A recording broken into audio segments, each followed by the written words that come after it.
The Hail Varsity Radio Saturday Morning Show, presented by the Nebraska Lottery. Strap yourselves in. Here are your hosts, Chris Schmidt.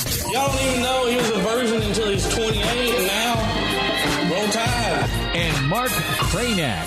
Time has come for someone to put his foot down. And that foot is me. Welcome to it, weekend editions here. It's Hail Varsity Radio, presented by the Nebraska Lottery. Chris Schmidt, Mark Cranack, Elijah Herbal, as we will take you into the NFL draft rounds 4 through 7 a little bit later today on ESPN. Lincoln, hope you're doing all right. Good day for Nebraska yesterday when it comes to the NFL draft. Really cool for Cam Jurgens as he heads off to Philly. Really awesome for Cam Taylor-Britt to get that phone call from Zach Taylor. We'll hear in a little bit. Another former first-rounder will be with us as part of the Rewind in about 25 minutes. Our conversation with Jason Peter, big part of Day by Day, the upcoming Nebraska documentary. We're on the doorstep of May. That'll be out May 13th at the Rococo Theater, May 14th at the Rococo Theater. Numbers to get in, 466-3776, 466-3776, 800-825-5865, and find us on Twitter at Schmidt_radio, Chris Schmidt, or at Herbal Essence for Elijah Herbal. Mark Cranack, someday we'll get back on Twitter. Once upon a time, it was the best Twitter handle ever, at Mark Skurs. Cranack, what are you doing? How are you? Taking in the draft. You know, that's been pretty interesting. And how about Wandale? Yeah. Cam Taylor-Britt. Is he kind of Cam Jurgens. No? 3 second rounders. 3 second rounders that were all part of that team. So you can't say the talent hasn't been brought in. No, you can't.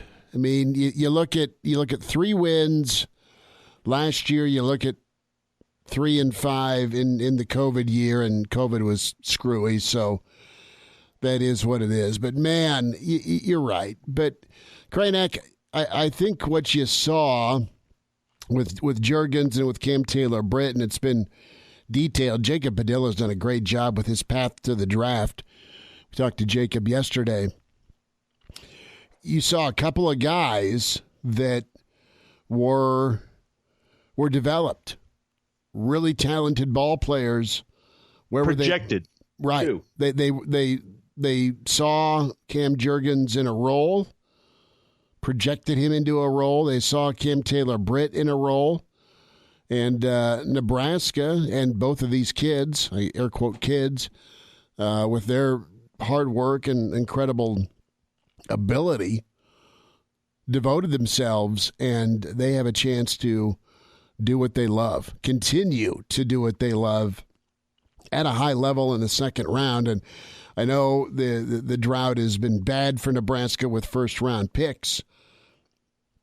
Nebraska as a program overall has been very respectable with first-round picks, but the depth of Nebraska draftability has been good for a long time, and then it waned. And it feels like with what could be in store today, Cranack, I mean, you could have a couple more guys and, you know, a number of undrafted free agents, and there's more undrafted free agents that make squads and thrive than actual draft picks. At least that's the word from our dear friend Russ Landy, NFL insider, draft expert. So, hey, Nebraska could be in for a banner day on the NFL draft side of things. They could be in for a banner day on the portal side of things, although Ochaun Mathis and his mama, and I like her feedback just with the story that Evan Bland did with the World Herald about a week and a half ago or so.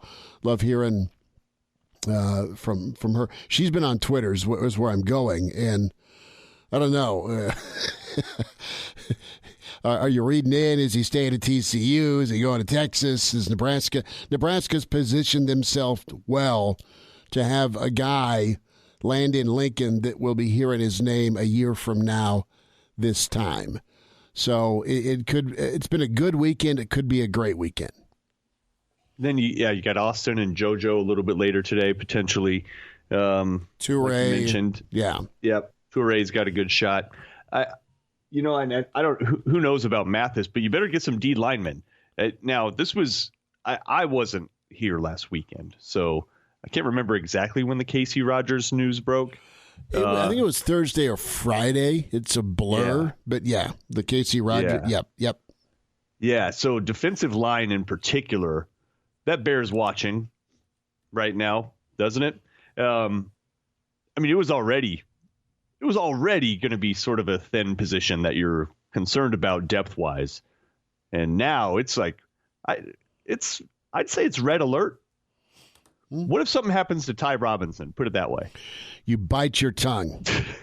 It's just like what happened? Then what do you do? Do you go old like Tecmo like punt block every? What do you do? You're asking me if Nebraska shifts back to the 52 front. I think you could against Wisconsin, Iowa, and Minnesota. You know what? You put Ty in bubble wrap. Now, in Ty's defense, he had 4 billion reps this spring. So, yeah.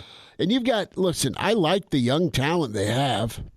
I don't mind it either. I think they're Big Ten bodies, man. I think they nailed their body types. It's just you can't microwave line of scrimmage. No, you cannot. I mean, you're getting to the point where you might even consider moving a couple offensive linemen or one. Mm-hmm. Right? Right? Like it, or am I being over dramatic there? I just don't know. You can't speed up experience. You can get guys boatloads of reps, and I think they did this spring behind closed doors. But you don't know if Buckley or Tariq Black or Weaver.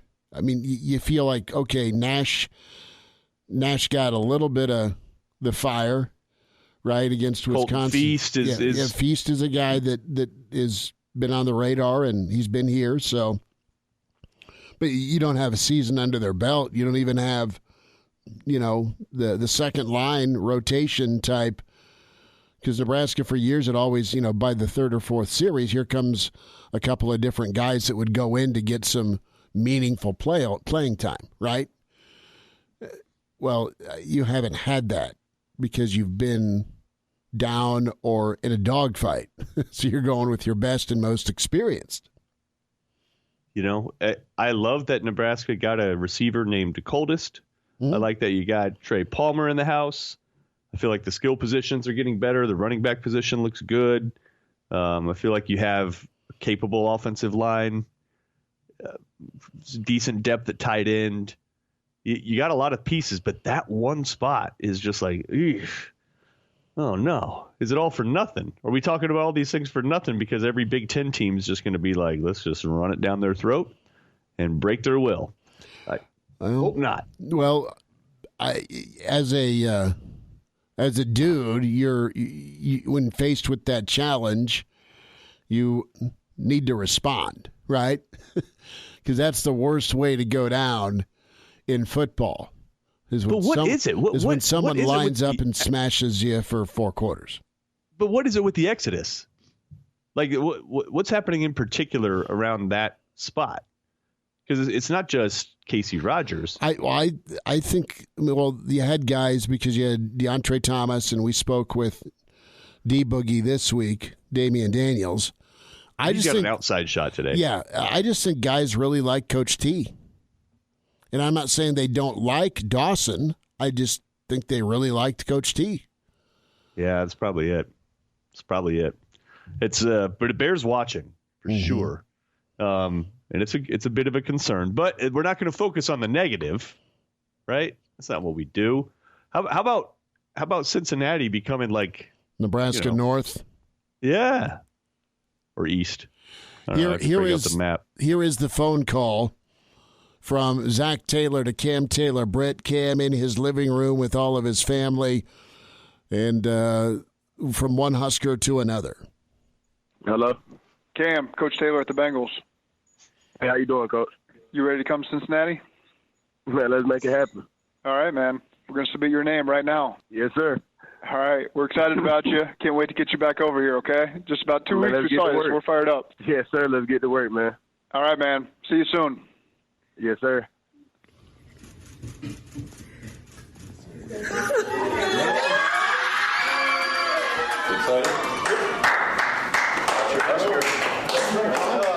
Pretty awesome scene where Cam's family goes nuts. The Athletic, Cranack and Elijah, had Cam pegged to Cincinnati in the second round.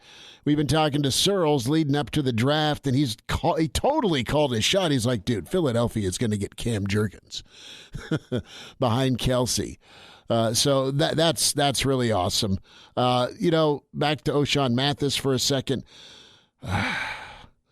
What do you think?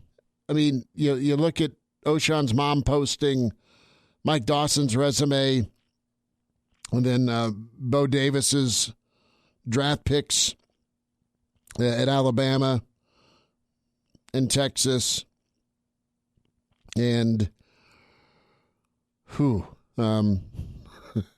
not much of a comparison.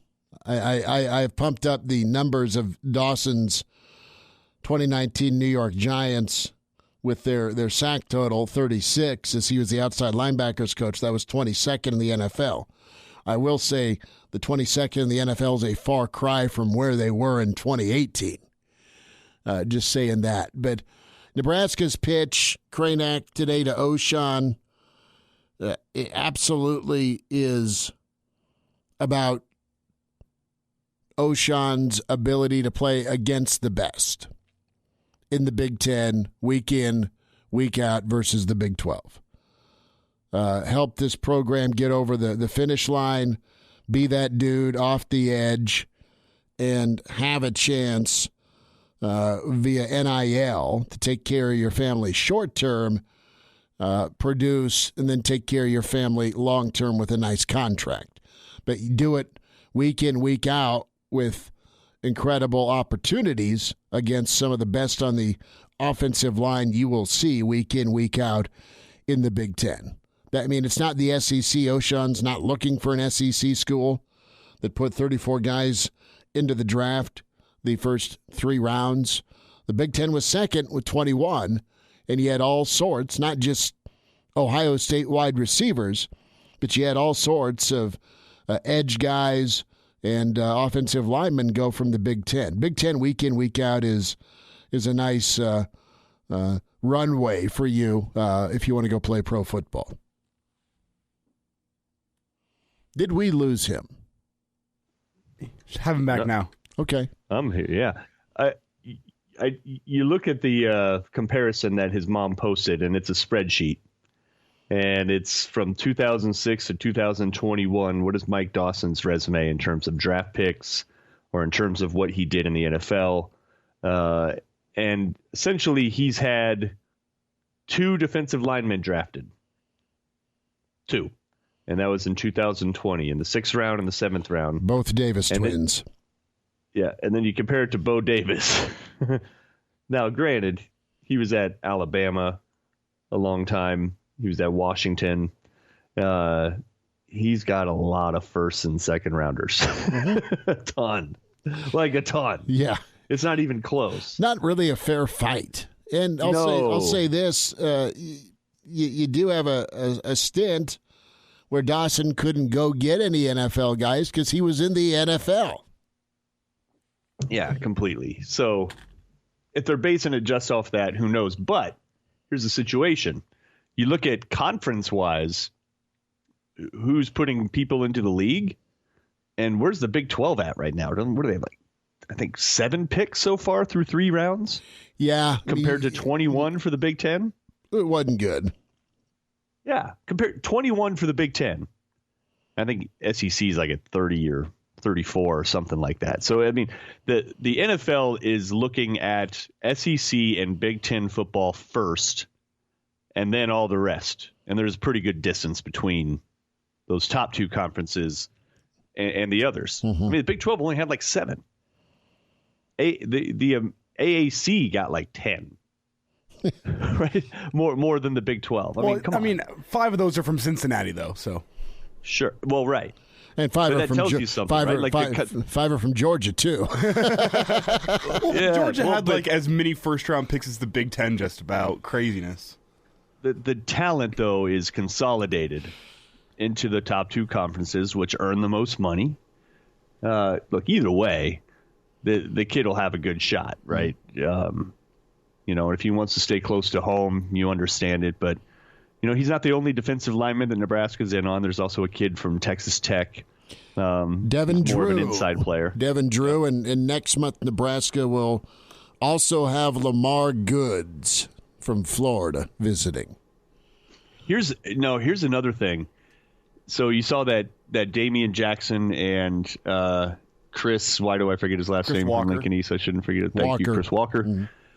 They both decide to enter the transfer portal also. And on the field, that's not a gigantic loss, right? Because, Walker's barely played. Damian Jackson, 11 career tackles, I believe it is. So it's not like you're losing a ton of production. But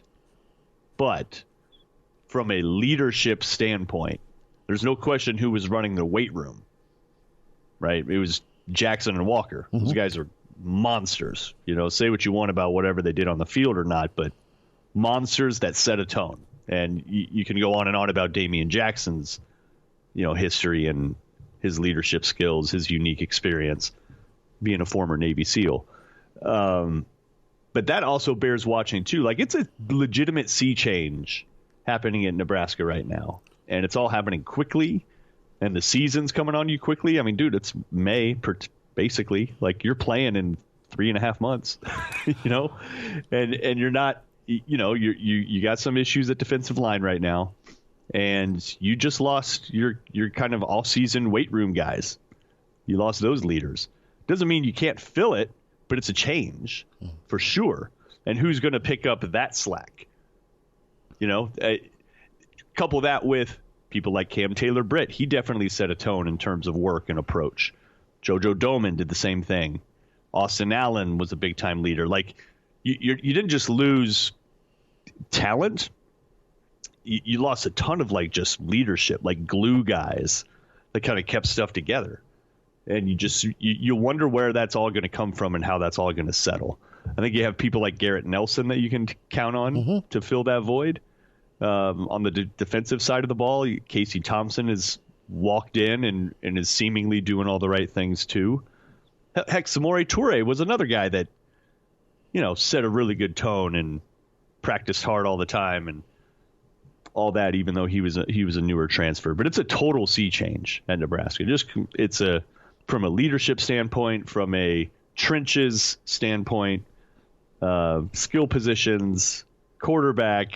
It's a brand new, almost mercenary unit that it's just going to be really interesting to see how it comes together. Well, I'll tell you, my first reaction whenever I saw the news about Damian Jackson and Chris Walker was, I wonder if this is some post-spring meeting where the coaches are saying we could use some scholarships for the transfer portal. We're not going to force you out, but those are 2 guys that have both been with the program for 5 years each now. So you look at that, and that was just my first reaction. With those guys who haven't transferred yet, I mean, it doesn't seem like you would think if they were transferring for playing time, they would have transferred by now already. And I look at that and I go, I wonder if this is the coaching staff sitting down with these guys post-spring and saying, you know what? Thanks for everything. We need your spot. Yeah, exactly. That was my first reaction. Well, and I mean, Damian, and if you're Damian Jackson, and this isn't like a shot, he's pushing 30 because of COVID. I mean, he's had a lot of years at Nebraska. And you saw him on the field, I think, against Wisconsin, but you've seen him as a guy that's been a character guy within the program behind the scenes. And to your point, Mark, that's never easy to lose. Now, if you're making an overture to win from Alabama, defensive tackle, if you're looking at Ochaun, if you're looking at Drew, if you're looking at Goods, I mean, that is upgrading your defensive line and also allowing time for some of your younger guys to groom and have a rotation. But you go from the lottery to poverty when it comes to depth and rotation. Think about what you had last year on the lines. To be frank, if you could have had Damian back one more year to keep grooming Nash, right, next to Robinson, along with Rodgers, you'd be in a much, much better spot. The other side of this is it may be the offense's turn, Kranak, to start scoring about 35 points a game and get some ball control and hold on to the football in the fourth quarter. I mean, they put up a few points here and there, but for the most part, I mean, you've seen the defense under Chinander continue to progress. Are they 95 good? Are they 99 good? No, but man, they've held their own and they've kept Nebraska, despite 3-9, could have been a whole hell of a lot worse. And I just said that out loud without the defense. I know. It could have been worse than 3-9, and it could have been worse than losing by a score per game. Every game. You just hope something resembling chalk will come back, right? It's just, last year made no sense. Past few years haven't made a ton of sense. You're seeing the draft success that Nebraska players or former Nebraska players are having right now. Mm-hmm. Like, things should be better. And the exodus of the defensive line is not helping with that, So, interesting times. Yep. Real quick before we get to timeout, and we'll hear from Jason Peter. Jason will share some of the defensive line thoughts as well with us. JoJo. Where does JoJo land? Does he land in Buffalo? Where are you at? Are you looking at JoJo and going, okay, the guy's going to be 25 with 2 ACLs? As much of a playmaker as he is, we're scared off because of age and injury? Or do you just flip on the Ohio State game? Do you flip on the Minnesota game? Do you flip on the... He had great games against Ohio State. Do you flip on the Michigan game? I mean, JoJo was awesome. He was as fun of a defensive player to watch at Nebraska. I don't want to say since Mike Brown, but just as far as playmaking goes, right? Yeah. I mean, he made it happen, and he was really good. And to see him from 2019 to now is awesome. And you hope that he can land sooner rather than later. I have no doubt if he stays healthy, he'll play in the league for a while. But man, he was so much fun to watch and to see thrive, especially that final game, the way he went out against Ohio State with one club, right? So can he find a spot? Does he drift? Does Austin Allen go later to mid to late rounds? You had a bit of a tight end run in the draft here. In that third round, I think 3 of them went. The McBride kid out of Colorado State was actually at Nebraska's Friday Night Lights camp, I think, in 2017. So can Austin go, and then Daniels and Toure, and you also have Deontay Williams. I love Deontay Williams' attitude, love his ability, and I think he's got enough, again, if he stays healthy, I think he could find his way onto a practice squad and be around. I mean, Nebraska from a undrafted free agent standpoint, I mean, DiCaprio Boodle was active roster last year for the Chiefs, undrafted free agent. And then Lamar Jackson the year before him. And you have Farniok and Hymas that also have gone. So it's not Alabama numbers. It's not Georgia numbers. But Nebraska's kind of climbing that ladder back. We were talking, and this has been an ongoing theme this week, Kranak. What's the number for you? Should it be about 4 to 5 guys every year for Nebraska with the occasional first rounder? Is that kind of your draft standard? Yeah, I think that's where you start competing. Yeah, if you have 5 guys every year and you have, those at least a fringe first rounder, I think that's a really fair expectation. And in the years that they've had that, they've generally been a pretty damn competitive team. Yeah. and it's also where you're doing it at too. Like, you look at corners and folks in the secondary. Like, I think wasn't Taylor Britt the first corner drafted since like Baptiste. Like, so, and that was what, 2014? Yeah, I think so. Or something like that. I mean, it went Prince, and then it went Baptiste. Second round of the Saints. Dude, so you rolled out 9 different Husker teams and haven't had a single corner drafted? Eek. You've had guys. Well, good luck with that. You've had guys in the league, but you haven't had. I mean, think of the run, right? Think of Tyrone Williams, Michael Booker, Fabian Washington, Ralph Brown, Mentor, Mike Brown, right? I mean, the team. Gross. Yeah, DeJuan Gross, DeJon Gomes, one of my favorites. Eric Haig, Prince, Eric Haig. I mean, Damian Williams, Larry Asante. Yeah, Asante. Yeah, you used to have. I mean, you used to have quite a few DBs, but the drought has been pretty significant. That's been an eye opener too. Just looking at this year's draft and historically how Nebraska has drafted at this position or that, and I mean, Nate Gary was like the lone pick in 2017, something like that, or 2016 as a DB. It's just like you got to be putting DBs in the league. That's usually a sign of overall athleticism on your team. You got to be putting offensive linemen into the league, and Nebraska actually has been doing that. Yeah, not necessarily drafted. Cam Jurgens, I believe, is the highest draft pick since Spencer Long.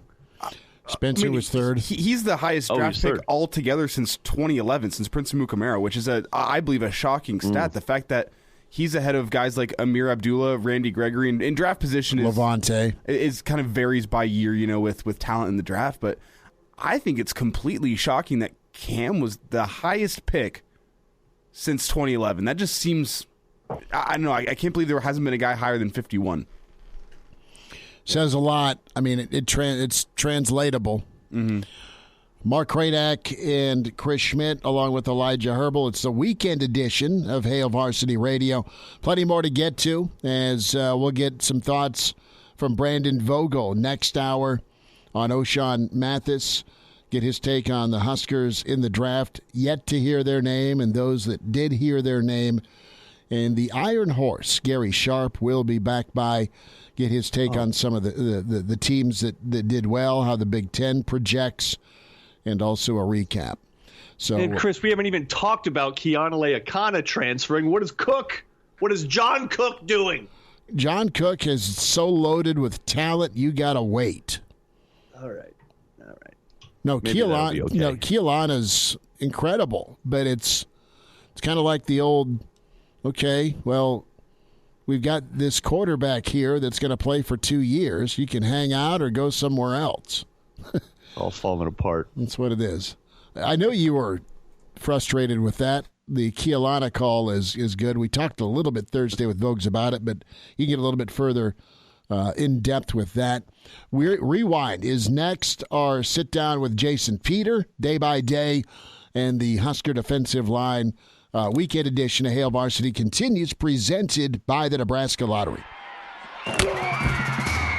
Hello, listener. Hey, it's Chris Schmidt with Hail Varsity Radio, and I wanted to let you know about a special deal just for listeners of the Hail Varsity Radio Show podcast. We're offering $10 off the annual subscription price of $29.99. That means that you, for less than $20, can get everything we do. 10 issues of our monthly magazine, our annual football yearbook, and all the premium content we produce at HailVarsity.com. Just go to HailVarsity.com/subscribe and enter in the promo code GBR for $10 off a full year of Hail Varsity. That's HailVarsity.com/subscribe, promo code GBR. Early to rise with Hail Varsity Radio, the voice of Husker Nation. Here's Chris Schmidt and Mark Kranak. Back into it at Hail Varsity Radio, presented by the Nebraska Lottery. We welcome in Husker legend Jason Peter with us to talk day by day the upcoming Nebraska documentary. Jason, thanks for a few minutes. How you doing? I'm good. How are you, Chris? Good. And I know a lot of Nebraska fans excited about Day by Day, the two-part documentary coming out. That'll be May 13th and 14th at the Rococo Theater. DayByDayMovie.com is where you can go and get the movie tickets for a big weekend. Jason, I'm anxious to hear your perspective on this and just your role in this documentary. You're a major piece of the championship years, that golden era. What are you wanting with this film as far as, what do you want Nebraska fans to see and experience? I just think it's a neat deal and a different deal where, everything that's been done, whether you're talking about Nebraska or you're talking about, any other program that had some sort of run and, where they're coming from a fan base where, people, they eat that stuff up. They love it. I mean, there's Nebraska football. That's, that's the only show out here, right? So even when we talk about teams that are 25 years removed, right, there's a large part of this state that still feels like kind of it was yesterday, and they know all of the characters that are in this movie. But now you're getting it from, the kind of inside that locker room. Obviously, certain stuff you'd hope is just kind of locked away in the vault and never to be heard from again.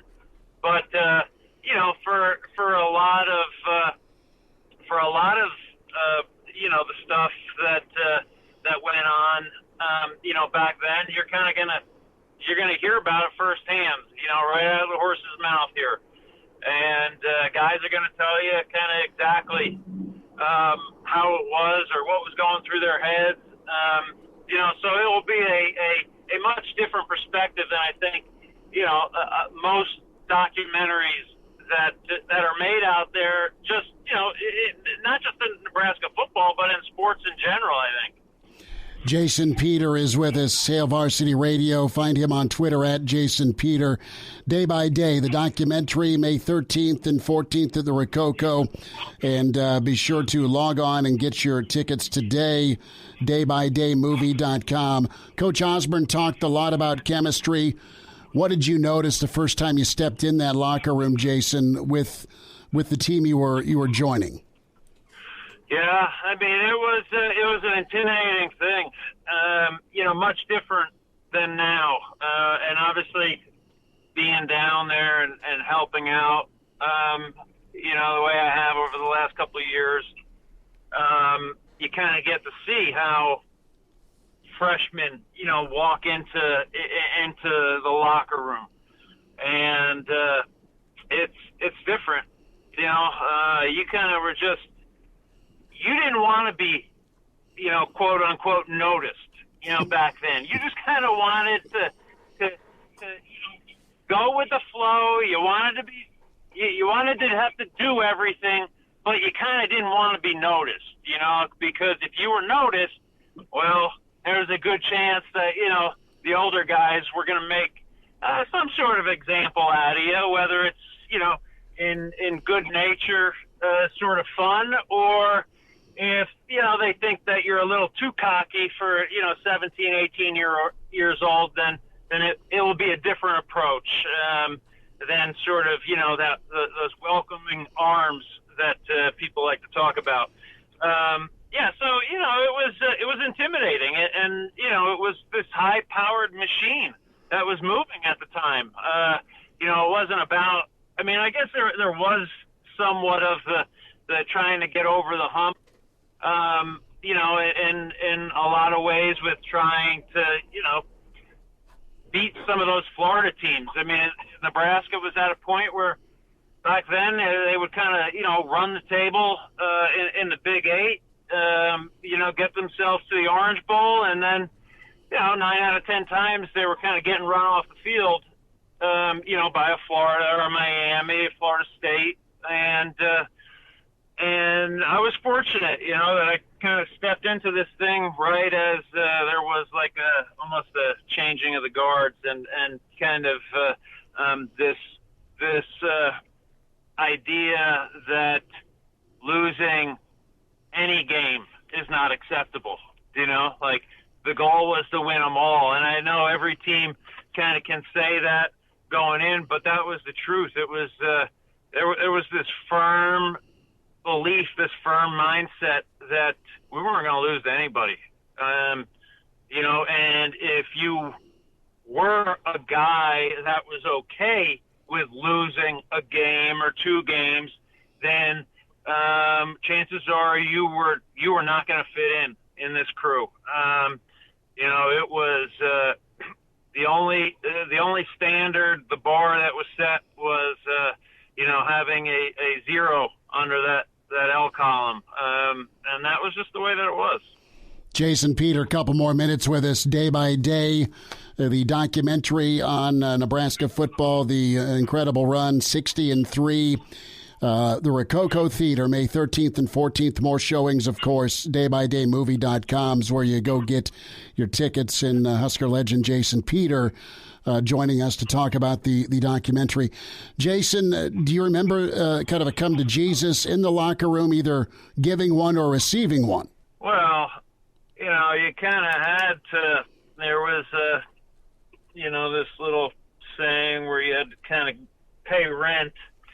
And you got your initiation, let's just say, into Nebraska football when you got kind of moved up to that varsity locker room. But, for as great as the varsity locker room was, I think also being in that freshman locker room played just as big an impact in guys' life, because it was, number one, it was a kind of a earning your stripes sort of deal. So, it was something that you knew everybody who had come into the program, who was successful in the program, had gone through this same sort of path, and they had to do the same thing.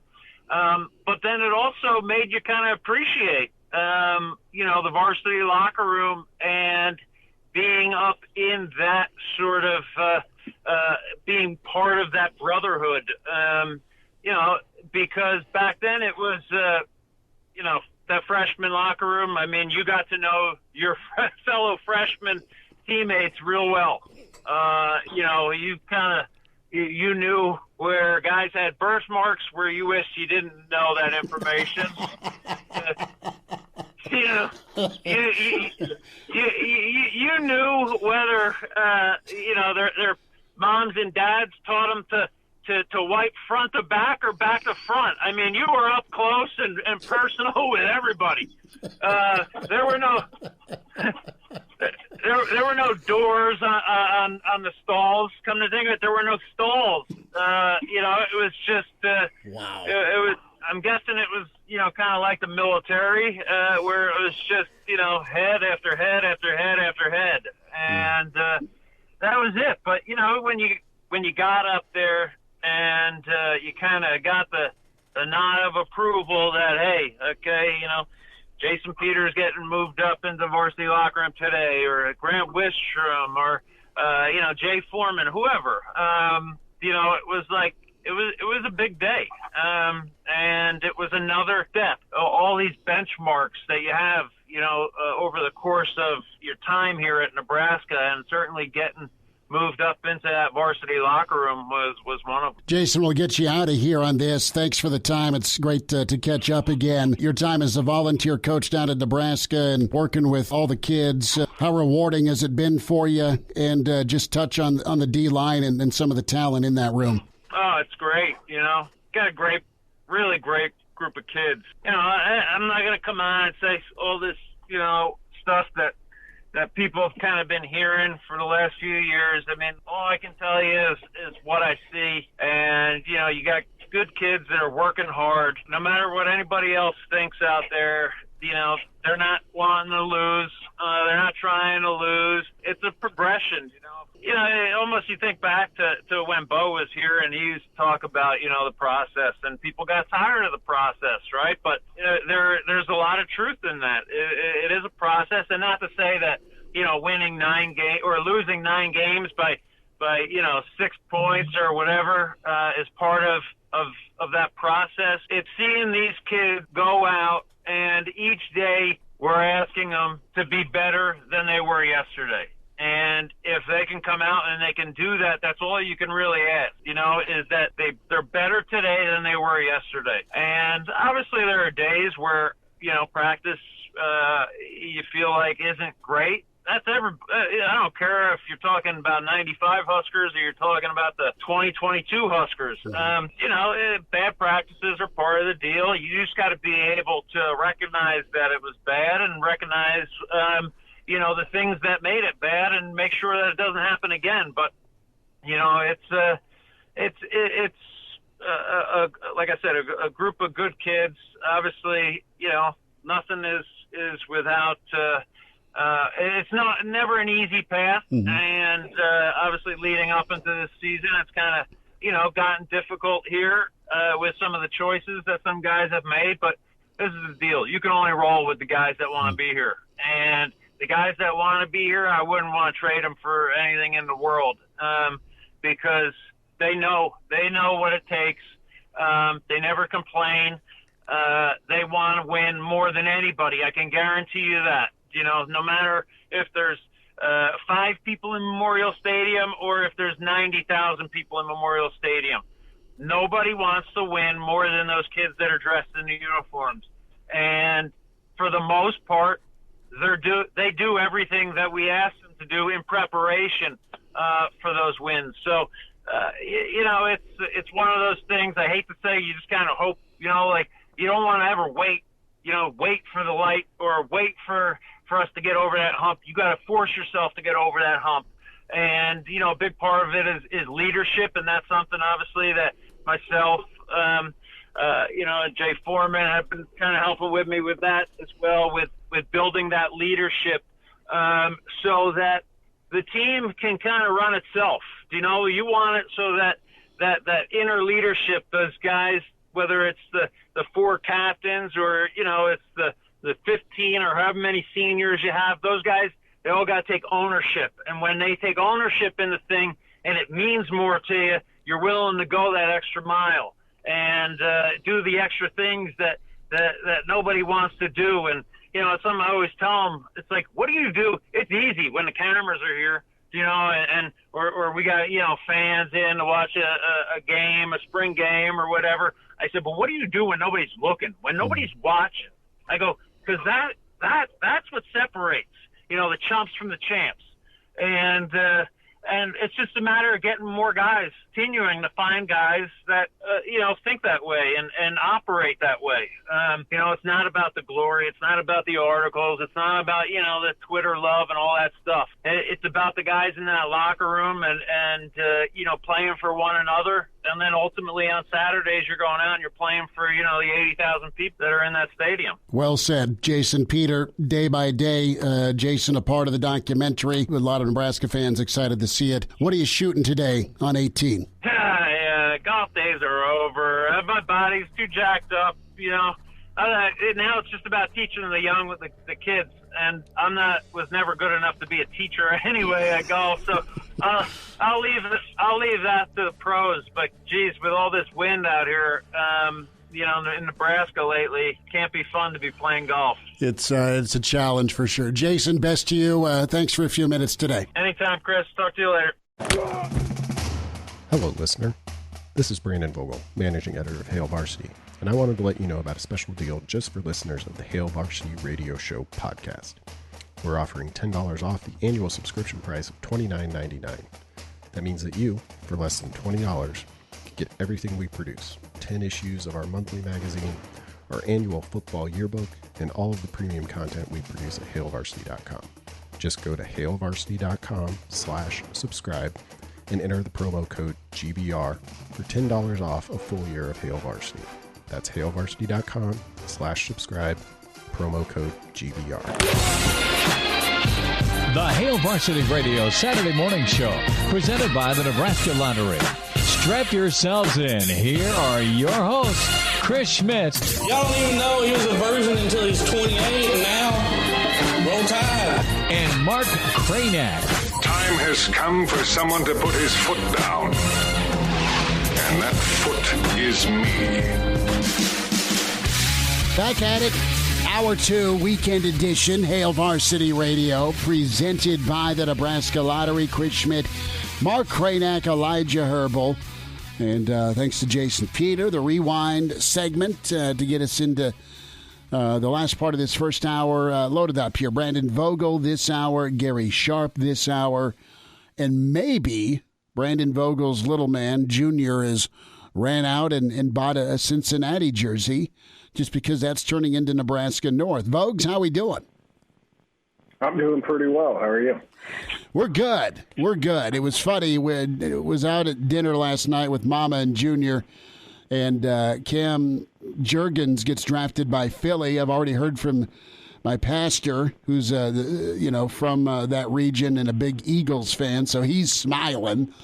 And then I know the National Weather Service didn't want most of Nebraska to see Cam Taylor Britt's draft pick, but thankfully there's Twitter. So there we are. But reaction, what do you think of the landing spots for Cam? Well, for both Cams, for Cam Jurgens and for Cam Taylor Britt. We'll start off this way. Yeah, the two Cams, I think Philly's a pretty good spot for Jurgens. I'd really like Cincinnati for Cam Taylor Britt.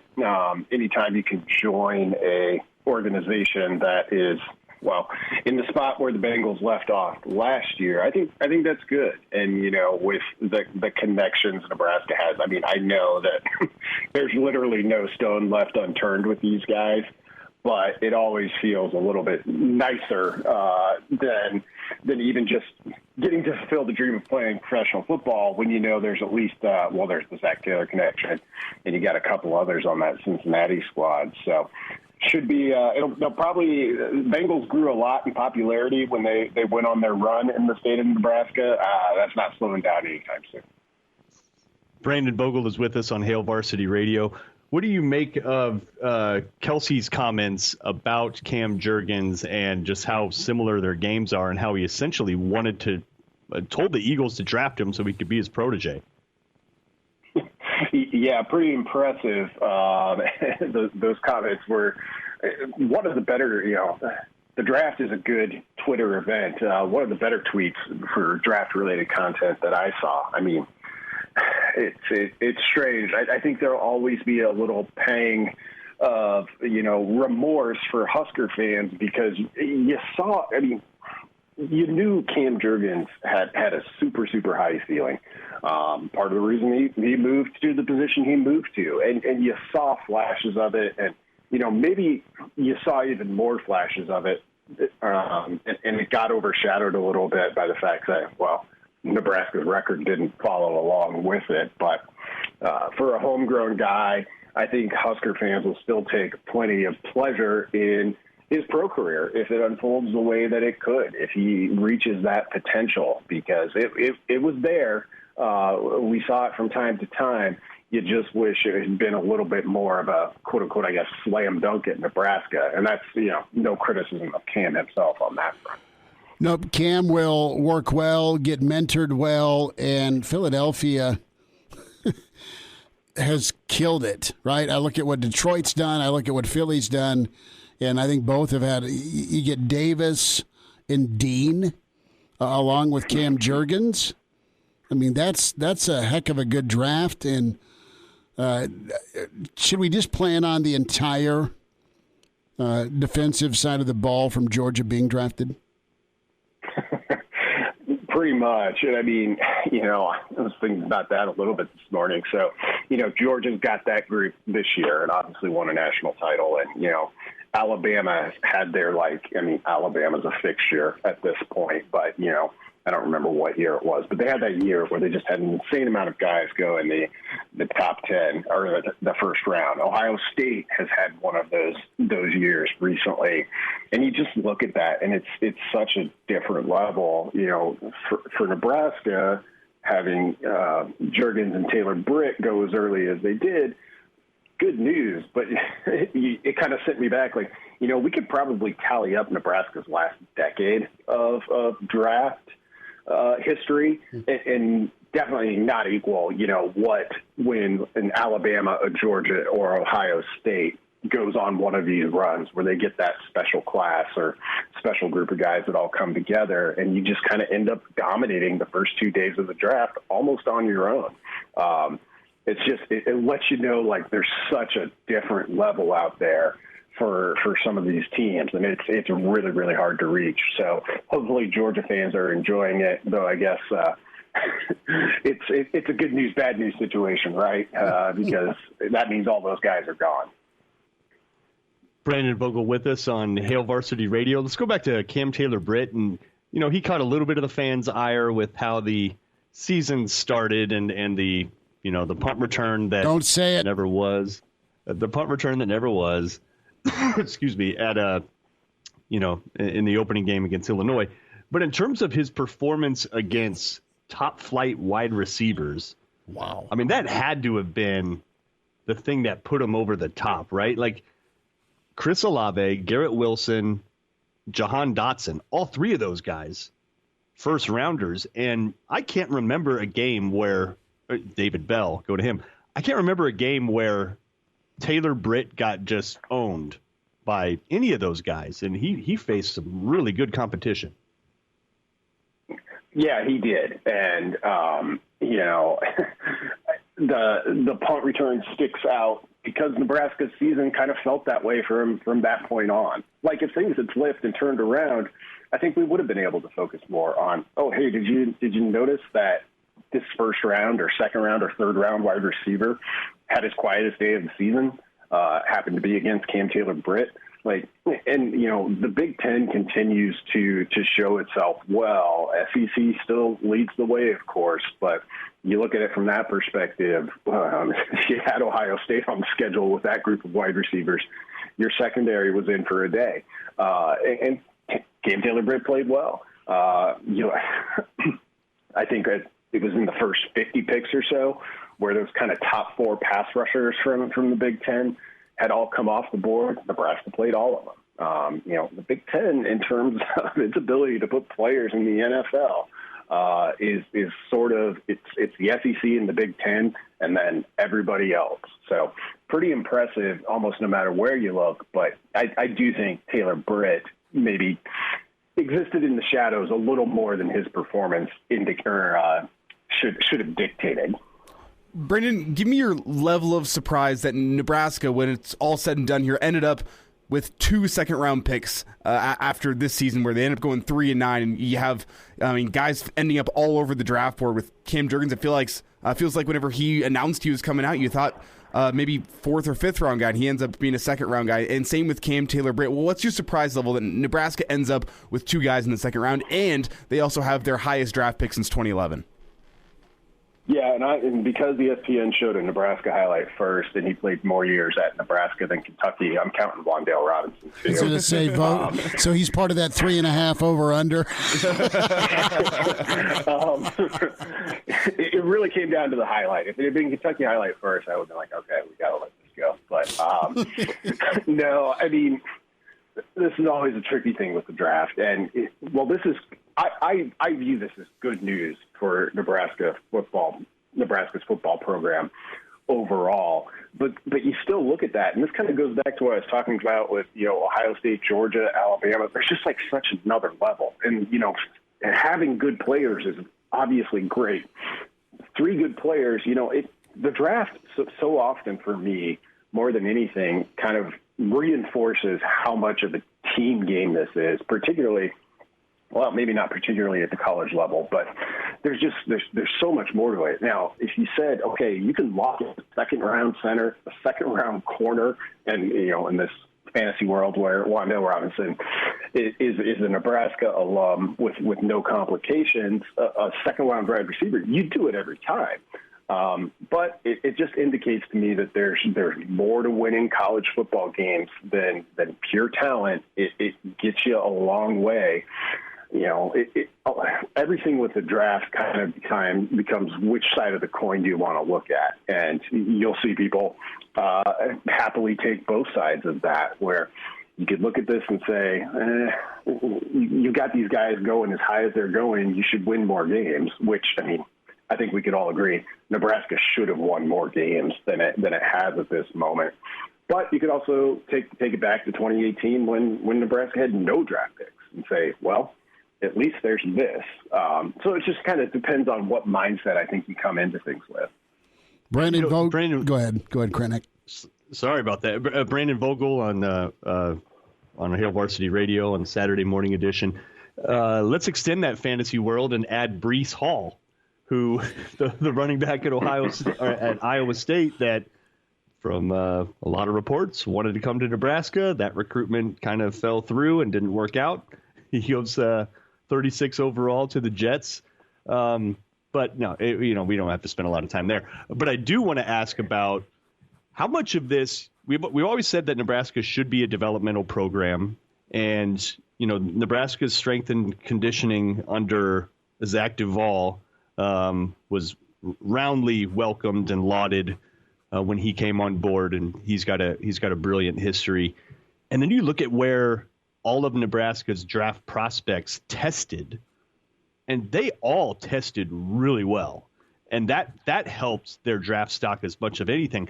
How much of this can we look at it and say, you know what, like maybe that developmental part of Nebraska is taking hold because all those guys improved their draft stock with good overall athletic testing numbers?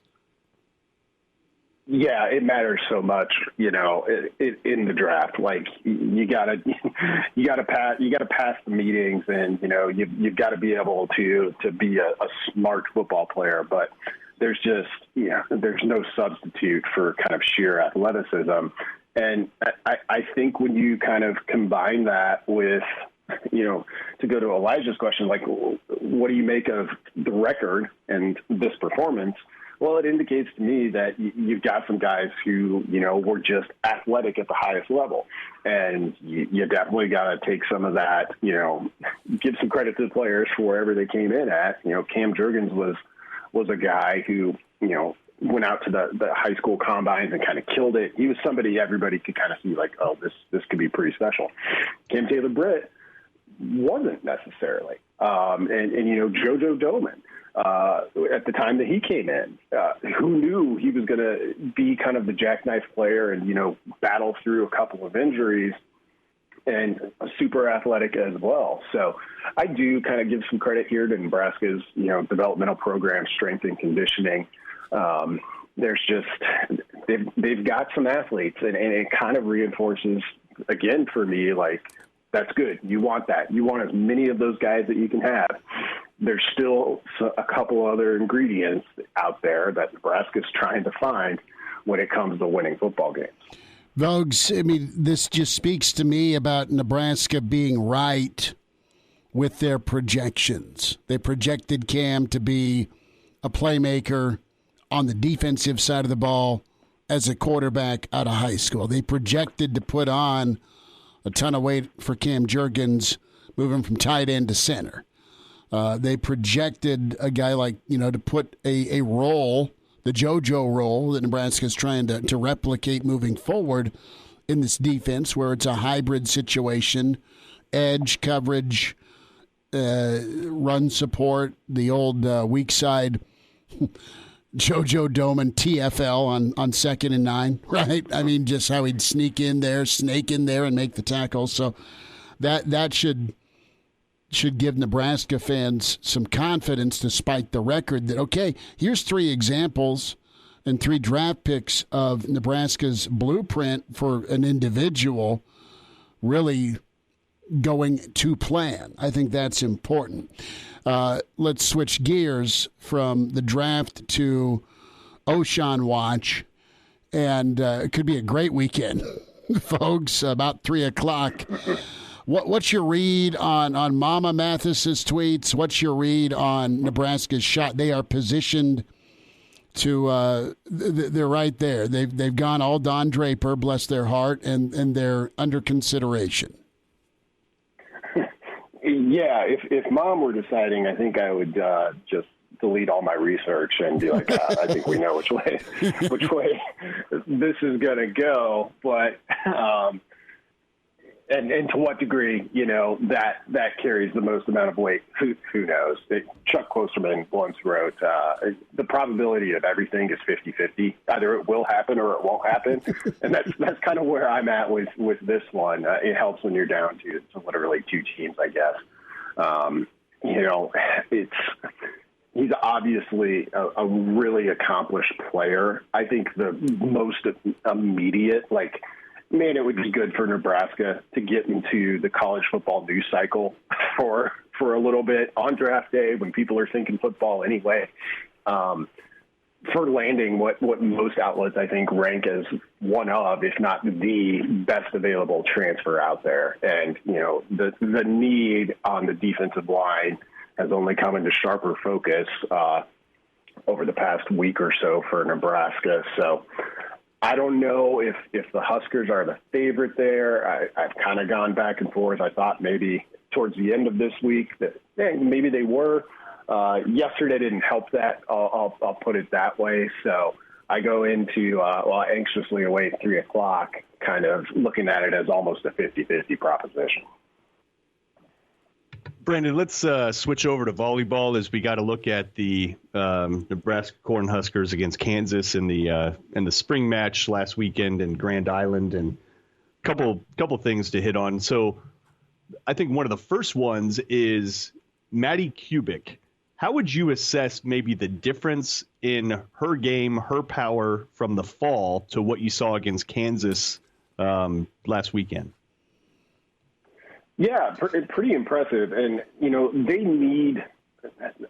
need her. I mean, she played well last year, of course, but they are looking for a dominant outside hitter.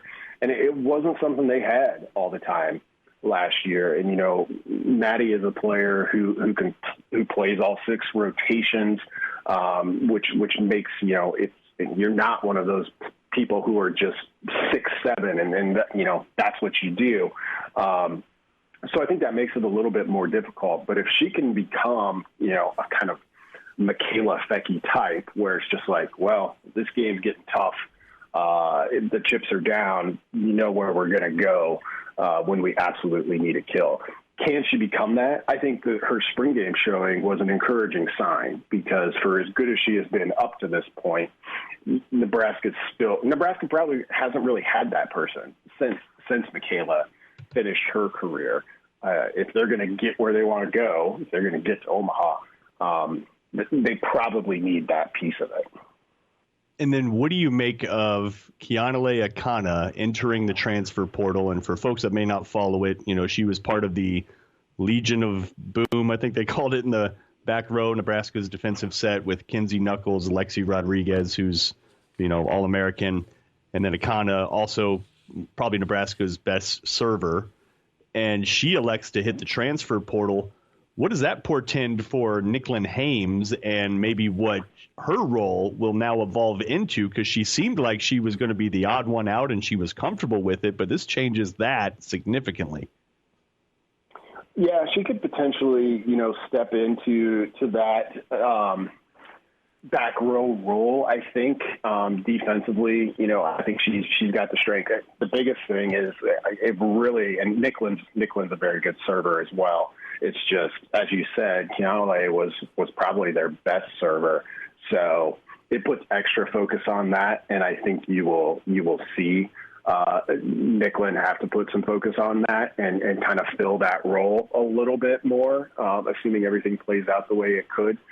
So I think Nebraska's okay, for as fun as it was to talk about the greatest recruiting class ever at Nebraska, and it still is fun.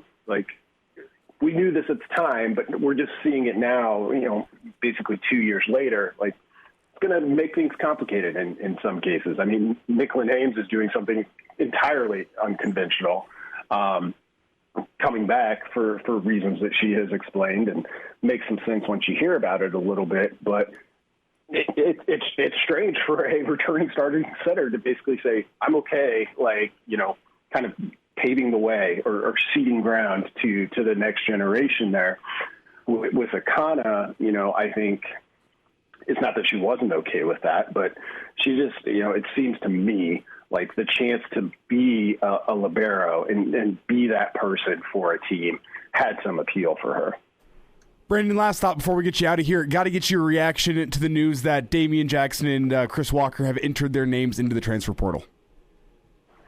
Yeah, from a team leadership standpoint, it was a bit surprising to me because we know, while we haven't seen a ton of those guys on the field, we see a ton of them on Nebraska's social media accounts because they are heavily involved in, team events, weightlifting, et cetera, et cetera. So surprised me a little bit. We knew there were going to be transfers ahead of this May 1st deadline, but those two were not ones I would have foreseen coming. So, you worry about that piece of it a little bit, just kind of the leadership and team camaraderie part of it, but it's just how it's going to be every year now around May 1st, I think.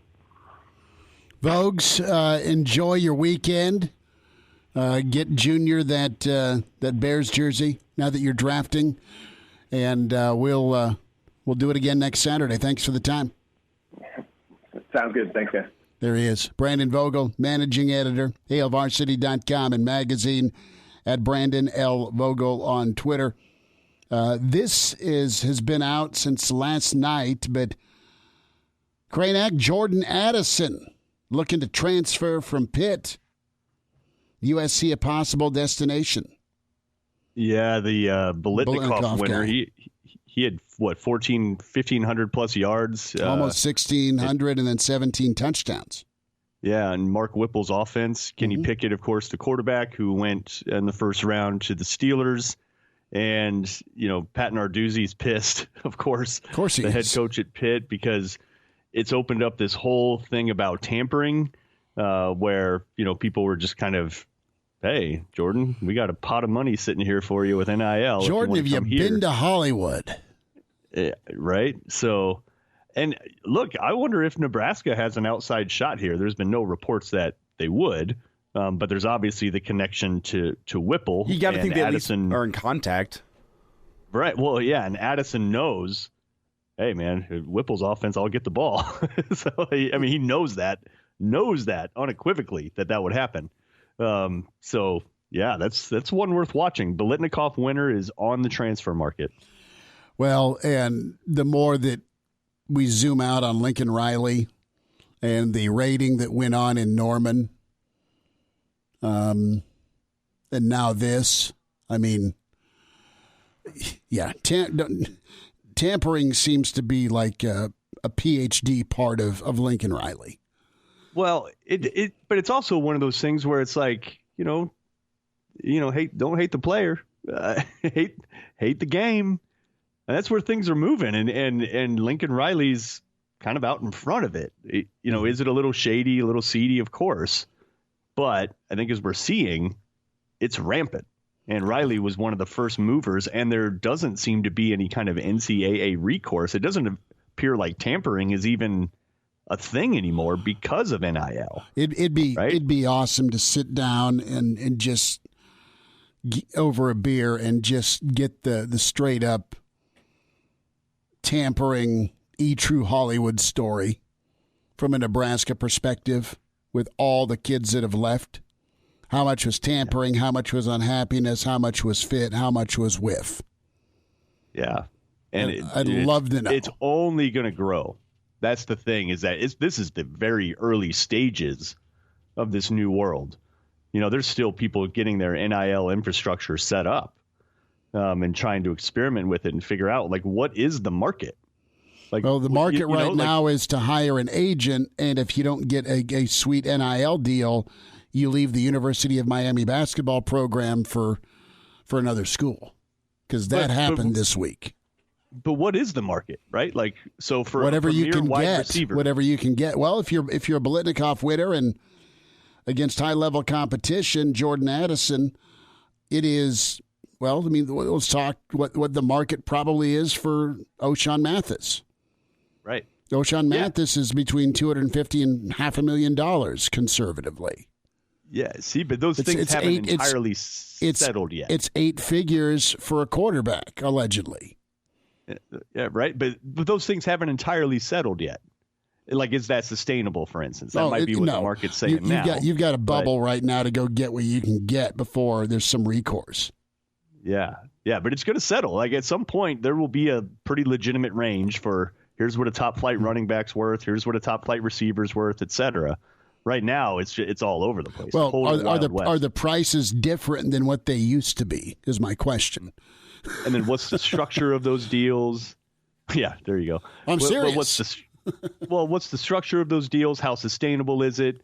You know, if you're a team that goes all in and, you know, pays a ton of money for, or not a team, but I guess the apparatus around it, boosters, advertisers, whatever you want to call it, whoever puts together that NIL money, you know, do they blow all of their cash on 1 year? Like, is there enough to sustain it? It's Wild West right now. No, it's going to be like a country club setup where your dues are 5G a month, and I think the Journal Star World Herald wrote about this weekend or last weekend, where you're going to have a booster pool with members of this booster pool where it's 5G.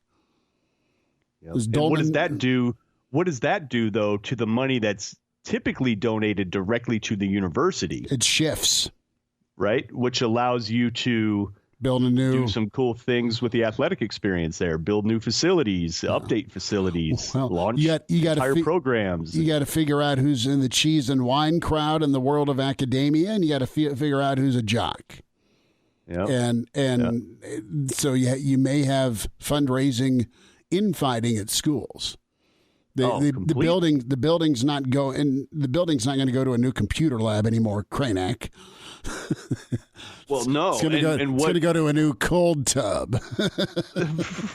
or it's going to go to a new defensive back. Right? Like that's the thing is and I think this really absolutely helps.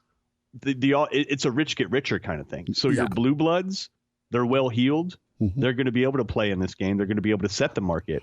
The teams that are in the Big Ten or SEC that has, $50-60 million a year coming in from TV money are going to be able to better do this and still sustain their facilities and all those things.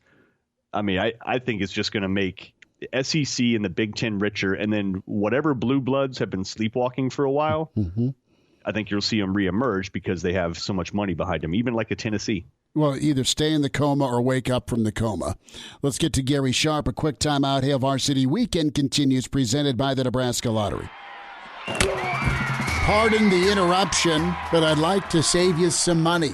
Hey, it's Chris Schmidt with Hail Varsity, and I wanted to offer listeners of this podcast $10 off the price of an annual subscription. That means that you, for less than $20, can get everything we produce. 10 issues of our monthly magazine, our annual football yearbook, and all the premium content we produce at HailVarsity.com. Just go to HailVarsity.com/subscribe and enter in the promo code GBR for $10 off a full year of Hail Varsity. That's HailVarsity.com/subscribe, promo code GBR. Glad to have you back. Yes, sir. You heard me right. Here are the guys, Schmidt and Cranack. Well, Hector, here's the game plan. You're going to bring us 2 absolute martinis. You know how I like them, straight up. And then precisely 7.5 minutes after that, you're going to bring us 2 more. Then 2 more after that every 5 minutes until one of us passes out. Excellent strategy, sir. Weekend edition rolls forward. It's Hail Varsity Radio, presented by the Nebraska Lottery. Chris Schmidt, Mark Cranack, Elijah Herbal. The Iron Horse is in, wearing, I'm going to just say it's a road white with the red Karlaftis jersey. We say hi to Gary Sharp. Sharpie, what's up? How are you? Good morning. Yes, I'm very pleased with the first 2 days of the draft for the Chiefs.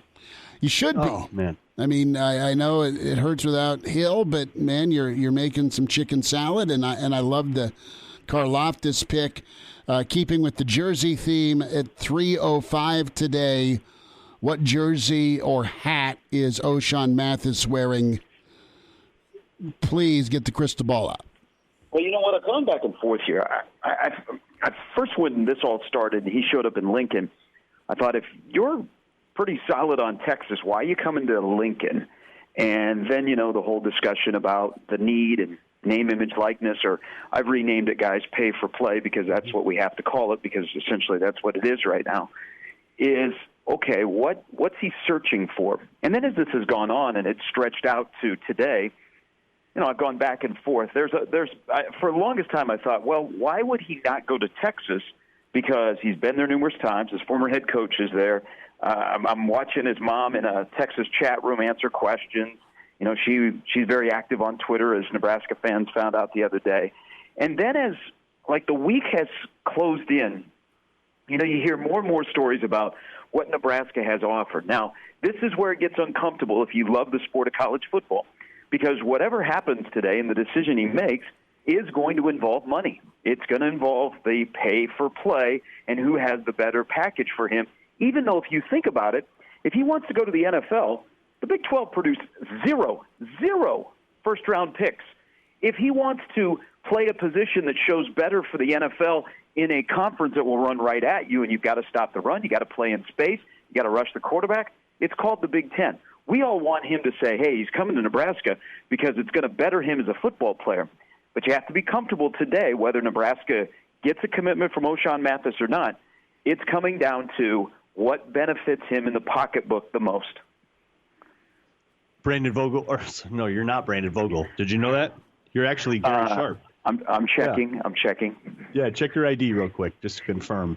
But we believe you are Gary Sharp, joining us on Hail Varsity Radio. We were just talking about this before the break, Gary. It's like, what is the market, right? And the market is unsettled right now. It's a complete Wild West. Eventually, do you think it will settle into, okay, a Jordan Addison, top flight wide receiver out of Pitt, that is worth roughly this range, and a premier pass rusher, that's worth this range, and running back is going to be this amount, and quarterback, etc. Do you think it'll eventually settle into that, where it's almost like a unspoken salary cap, or do you think it will continue to be a Wild West just because there aren't, current state, any limits whatsoever on what you do with NIL? Well, and you're right, Mark, there's no guardrails right now. It's out of control. I spent a majority of the week talking to basketball coaches, that have to go before agents. Like, for everybody to make their pitch to Baylor Shireman, they got to go before his agent, which is crazy. But that's where we're at. I want to believe that this will have a course correction, and it'll settle down. But I don't know. Nobody's got a fix. Everybody says, man, I don't like it, but they know they got to play the game. And who's going to step in and say, whoa, this is, in less than a year, got completely away from what we intended it to be. This is what we're going to do. I don't know if the genie's out of the bottle, but if we do have a course correction, I still think it's probably 2 to 3 years down the road. I mean, the situation you brought up at Pittsburgh, think about that. Here's somebody with Kenny Pickett as his quarterback, Mark Whipple as his offensive coordinator. He had 100 catches. That's a big deal for Pittsburgh, and he's returning because he's too young to go to the NFL. And then all of a sudden on draft night, the weekend before you have to be into the portal, all of a sudden he's gone, and it looks like he's going to USC. Wait a minute. You mean USC was already contacting him while he was at Pitt? And then what happens is other schools say, whoa, we're not just letting you walk to USC. We've got something for you.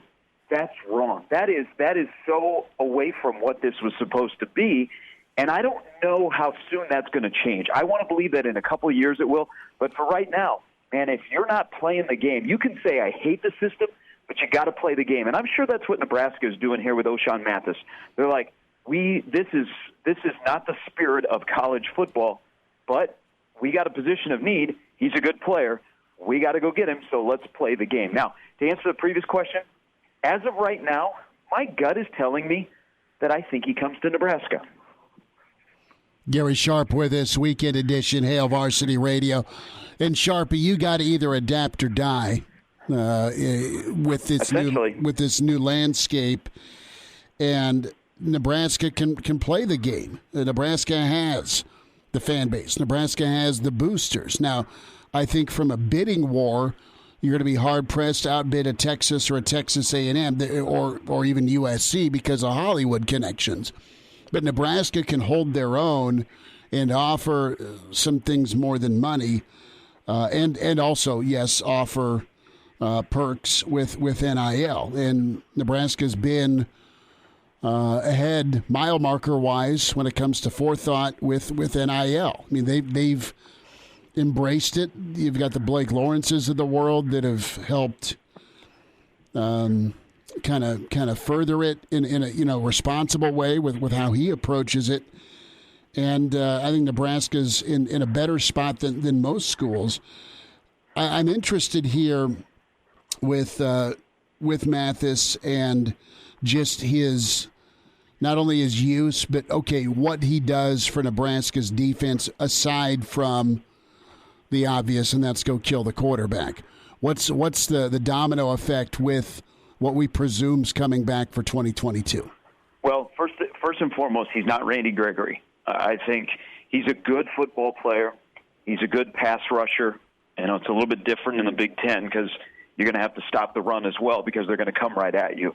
I don't want people to go, man, Nebraska just got the Randy Gregory, because I don't see that on film. I do see a very talented rush end, an edge rusher, and you just saw how important they are with the run on the first day of the NFL draft. He's a guy that can go get the quarterback. He's probably a guy that if he's coming here, here's another element of this whole pay for play is, let's say he comes to Nebraska and, people go, wow, he got that much money. The expectations are going to be through the roof. Hey, if Nebraska's hooking you up with this much cash, man, you got to be an all Big Ten guy. That's another added element of this whole name, image, likeness, pay for play. But I think he's a solid. He can hold the edge. He can set the edge, which will be very beneficial to Nebraska. And let's be honest, outside of Garrett Nelson, Nebraska really doesn't have anybody that can go get the quarterback, or somebody that on the offensive coordinator you have to game plan against. Like, you look at him on the other side of the ball and say, okay, we got to stay away from him. Hey, let's pound it on this side.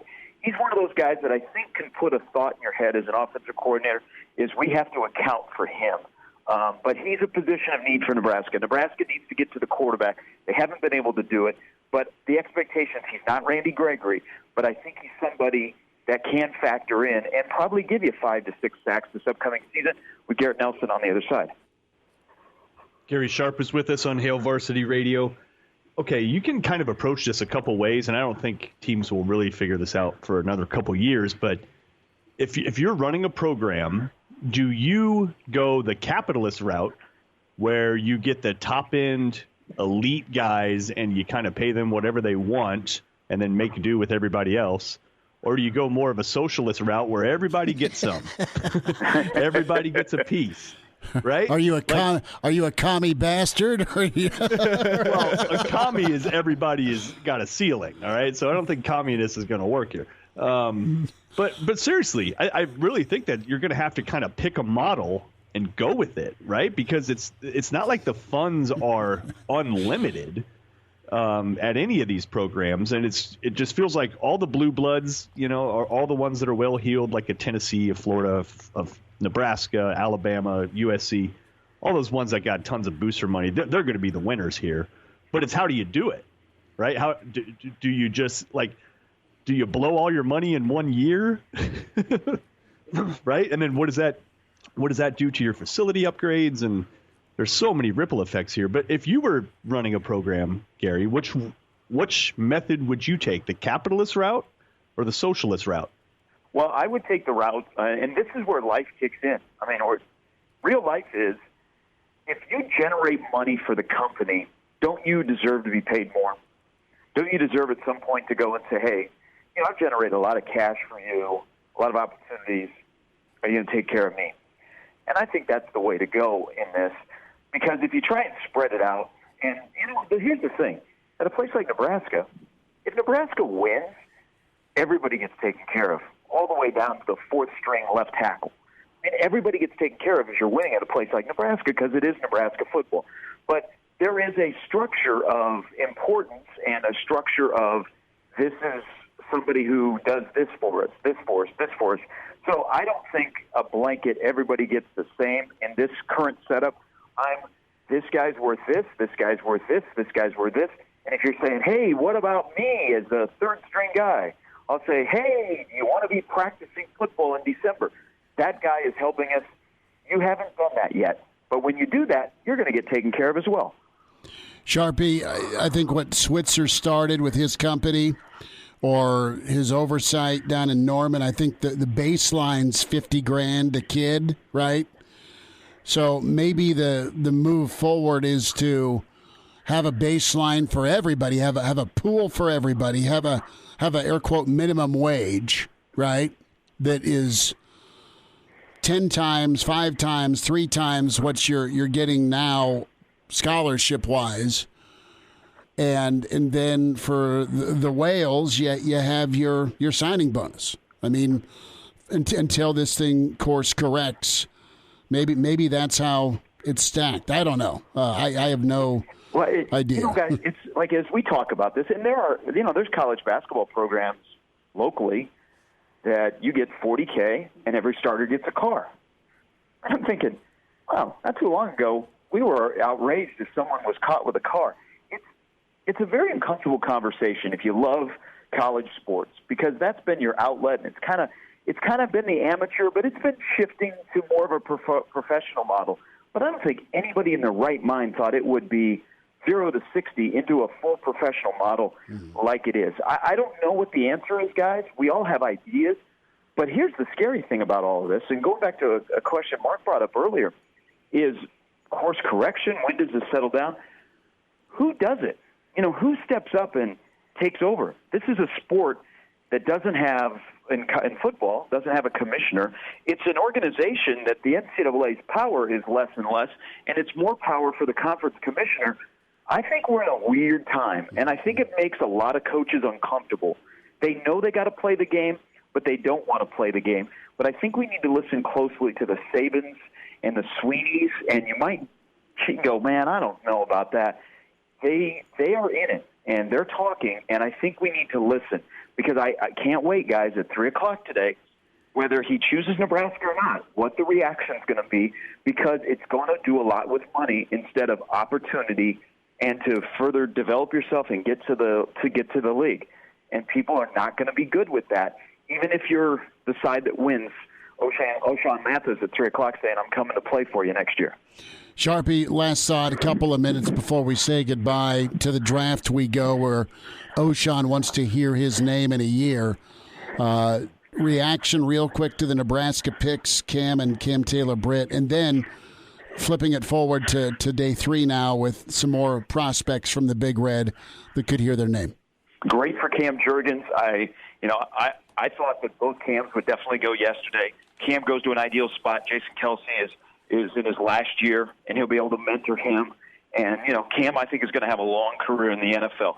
Cam Taylor-Britt actually went a little bit sooner than I thought. I had him pegged in the 3rd round, but the Bengals are sitting there, and, you would think, okay, Zach Taylor there's a Nebraska guy on the board. It's a position of need, and they go and get him. And it's great for Nebraska. It's great for those two guys, because when they came in, one came in as a tight end, and the other one, I remember Schmitty driving to Lincoln on signing day listening to you talk to Cam Taylor-Britt, and he was like, man, I could play quarterback. I don't know what they're going to play me at. And he turned himself into a pretty good cornerback. It's great for Nebraska. I think day number 2, JoJo is going to go. The thing with JoJo Doman is he's going to be 25 in the fall, and he's got to go to a team that has that mentality of using a hybrid-type player in their defense. Like an Isaiah Simmons that we see now in the NFL. So he's got to go to a team that is a fit. But I think he will be off the board by the end of the 6th round. Austin Allen, your fingers are crossed. If he gets drafted, here's the thing that I wish would also be brought up in the new world of college athletics. Man, if you go into the NFL draft and you don't get drafted, there's still an option that you can come back to college. That'd be great. You can still sign an undrafted free agent contract, but the door is still open if you want to return to college. That would work. Just talking with Damian Daniels this week, and then a couple of NFL draft experts, Sharpie. There's a lot. The feel was surprised about Damian coming out between coaches and friends and even NFL feedback. But he's going to try and go make it work, and good kid. So we wish him the best, and super talented, so we'll see if it works for him. But say it doesn't go his way or pick a guy's way. Your take on being able to come back would be fantastic, since it's turning into the wild, since it is the Wild West anyway. I mean, you're going to get paid anyway to go to school. what's the harm in coming back? I agree. So, Sharpie, have a good weekend. Thanks for being with us today, man. Hey, thanks, guys. Enjoy 3 o'clock today. And if it goes Nebraska's way, immediately log on to the Texas message boards. Will do, Sharpie. You take care. There he is. Well, maybe it'd be a good Saturday to do the old horns down thing, Kranak. Oh, wouldn't it be good?